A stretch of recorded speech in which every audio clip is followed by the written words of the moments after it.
Hello दोस्तों, स्वागत है आपका हमारे यूट्यूब चैनल सम्राट एजुकेशन में। दोस्तों, इस वीडियो में आप लोगों के लिए एग्रीकल्चर इकोनॉमी का 5 मोस्ट इंपॉर्टेंट क्वेश्चन लेकर आया हूं, जो कि आपके एग्जाम में इसमें से कुछ प्रश्न पूछे जा सकते हैं। यदि आप लोगों को इसका पीडीएफ चाहिए तो डिस्क्रिप्शन में व्हाट्सएप ग्रुप का लिंक और व्हाट्सएप नंबर यहाँ पर दिया हुआ है, मैसेज करके इसका पीडीएफ ले सकते हैं आप लोग। तो चलिए स्टार्ट करते हैं। पहला है दोस्तों रेंट। रेंट मतलब होता है लगान। लगान क्या है तो इसकी परिभाषा दोस्तों बताएंगे। पहले यह इसकी परिभाषा दो प्रकार की है, एक क्लासिफिकेशन डेफिनेशन है, एक मॉडर्न डेफिनेशन है। तो क्लासिफिकेशन डेफिनेशन देखते हैं। मैंने सभी अर्थशास्त्रियों का अलग अलग परिभाषा जो है उसको यहाँ पर ले लिया है आप लोगों को। इन सभी के कहने का मतलब एक ही दोस्तों, लेकिन इन लोगों ने कुछ अलग तरीके से उसी बात को कहा है। अलग अलग लोगों ने अलग अलग तरीकों से कहा है। तो देखते हैं डेविड रिकार्डो के अनुसार, ये दोस्तों अर्थशास्त्री हैं। लगान भूमि की उपज का वह भाग है जो भूस्वामी को भूमि की मौलिक तथा अविनाश शक्तियों के प्रयोग के बदले दिया जाता है। इनका कहने का मतलब यह दोस्तों, मैंने अपना खेत किसी को दे दिया है किराए पर, उसके बदले में वह जो मुझे किराया दे रहा है वही लगान है। प्रोफेसर मार्शल ने इसी चीज़ को क्या कहा है, भूमि तथा प्रकृति के अन्य निःशुल्क उपहारों के स्वामित्व से प्राप्त होने वाली आय को लगान कहते हैं। इन्होंने भी दोस्तों वही बात कहा है कि भूमि तथा प्रकृति के अन्य निःशुल्क उपहारों के, जैसे दोस्तों हम लोग भूमि को ले लिए, उसका उसमें जो फसल उगाएंगे तो वो सब प्रकृति के अन्य निःशुल्क उपहार हैं, उसका कोई पैसा नहीं लग रहा है। तो उसमें से जो पैसा प्राप्त होगा हम उसे स्वामित्व को देंगे, तो इसी को लगान कहेंगे। तो प्रोफेसर मार्शल ने भी वही बात कहा है। टॉमस ने कहा लगान को भूमि तथा प्रकृति के अन्य निःशुल्क उपहारों के स्वामित्व से प्राप्त होने वाली आय के रूप में परिभाषित किया जाता है। इसी बात को दोस्तों उन्होंने भी कहा, टॉमस ने भी कहा है कि लगान को भूमि तथा प्रकृति के अन्य निःशुल्क उपहार के, जो लगान होता है उसे भूमि तथा प्रकृति के अन्य निःशुल्क उपहार के स्वामित्व से प्राप्त होने वाली आय के रूप में परिभाषित किया जाता है। मतलब दोस्तों, मैंने किसी की भूमि ले ली है, वहाँ पर मैंने फसल उगाई, तो मुझे सिर्फ उसका जो लगान है भूमि का देना पड़ा, और फसल जो उसमें से उत्पादन हुआ उसका लगान नहीं देना पड़ा, तो उसी को दोस्तों लगान कहा जाता है टॉमस के अनुसार। अगला है कार्वर के अनुसार। दोस्तों कार्वर भूमि को प्रयोग के बदले में दी जाने वाली कीमत को लगान कहते हैं। दोस्तों सबसे सिंपल, यहाँ से आप लोग एकदम आसानी से समझ सकते हैं कि भूमि के प्रयोग के बदले में दी जाने वाली कीमत को लगान कहते हैं। भूमि के बदले प्रयोग के लिए दी जाने वाली कीमत को लगान कहते हैं। इसके बाद दोस्तों आए सीनियर दोस्तों, यह भी एक अर्थशास्त्री हैं। इन्होंने बताया कि कृषि प्रकृति प्रदत्त साधन के प्रयोग से प्राप्त होने वाली अतिरिक्त उपज ही लगान है। किसी प्रकृति द्वारा प्रदत्त साधन के प्रयोग से, किसी प्रकृति द्वारा प्रदत्त साधन से प्रयोग से प्राप्त होने वाली अतिरिक्त उपज को ही लगान कहते हैं। तो दोस्तों जितनी परिभाषा उपयुक्त परिभाषाओं से यह स्पष्ट है कि प्रतिष्ठित अर्थशास्त्री लगान को केवल भूमि से ही संबंध रख करते थे। तो मैंने आप लोग बताया कि सभी का कहने का मतलब एक ही है, बस कहने का तरीका अलग अलग है। अब देख लेते हैं modern definition. Shrimati John Robins के अनुसार, यह दोस्तों एक अर्थशास्त्री थी। श्रीमती जॉन रॉबिन्स के अनुसार मॉडर्न डेफिनेशन देखते हैं रेंट का। लगान के तथ्य का सार वह आधिक्य है जो किसी विशेष साधन को उस काम पर लगाए रखने के लिए कम से कम मिलने वाली धनराशि के अतिरिक्त प्राप्त होता है।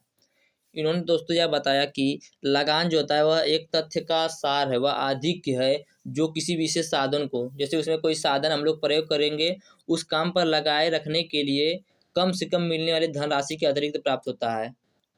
तो इसको आप लोग समझ गए होंगे दोस्तों। आगे चलते हैं बोल्डिंग के अनुसार। बोल्डिंग ने मॉडर्न डेफिनेशन में क्या होता है कि लगान किसी साधन की एक इकाई की न्यूनतम पूर्ति कीमत अथवा हस्तांतरण आय के ऊपर आधिक्य है।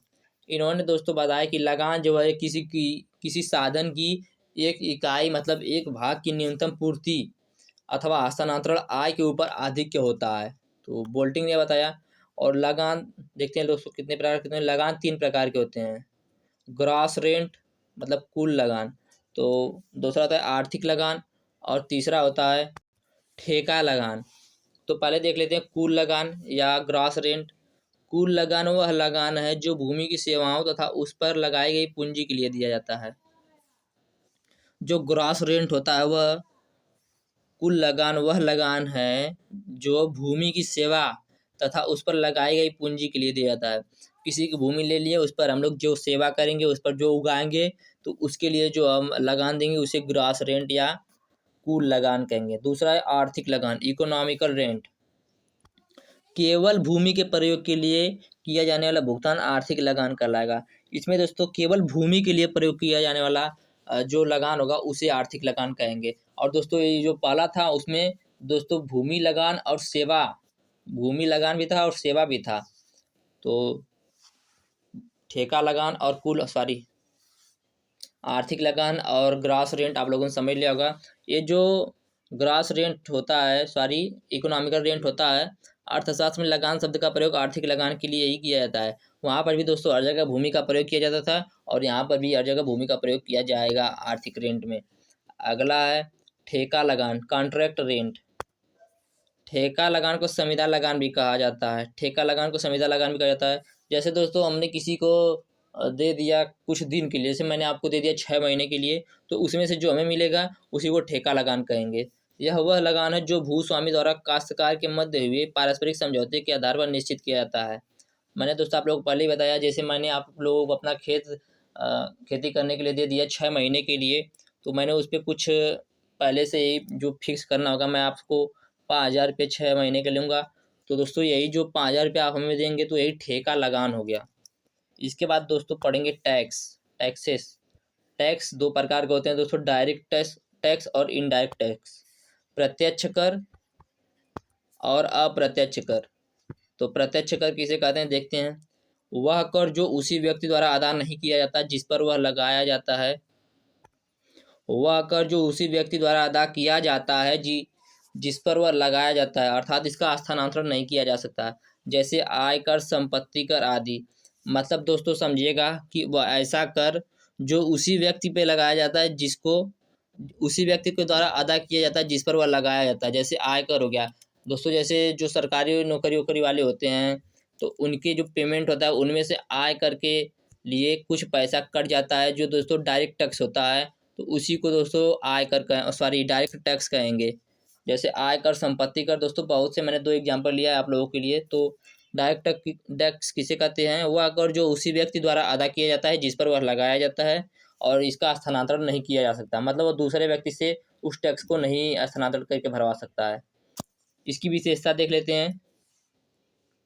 प्रत्यक्ष कर सीधे सरकार के पास पहुंच जाता है, जो डायरेक्ट टैक्स होता है सीधे सरकार के पास पहुंच जाता है।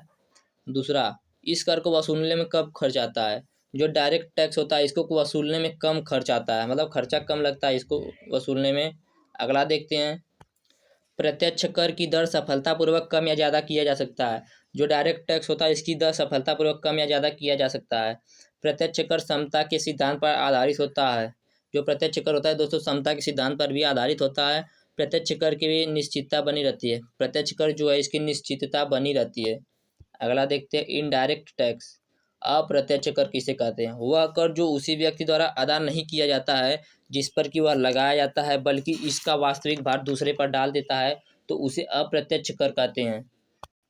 वह कर जो उसी व्यक्ति द्वारा अदा नहीं किया जाता है जिस पर वह लगाया जाता है, बल्कि इसका वास्तविक भार वह दूसरे पर डाल देता है, तो उसी को इनडायरेक्ट टैक्स कहते हैं। दोस्तों जैसे समझिएगा, जैसे में दोस्तों सेवा कर ले लीजिए, बिक्री कर ले लीजिए, सीमा शुल्क ले लीजिए। मतलब दोस्तों आपने कोई पेन खरीदा 5 रुपये का, उस पेन को दोस्तों आपने बेचा 6 रुपये का, तो उस पेन को खरीदने में आपसे 1 रुपये टैक्स लगा था, तो उस टैक्स को दोस्तों आपने दूसरे के ऊपर 6 रुपये लगाकर उसके ऊपर डाल दिया और वो दूसरे को देगा तो 7 रुपये का देगा।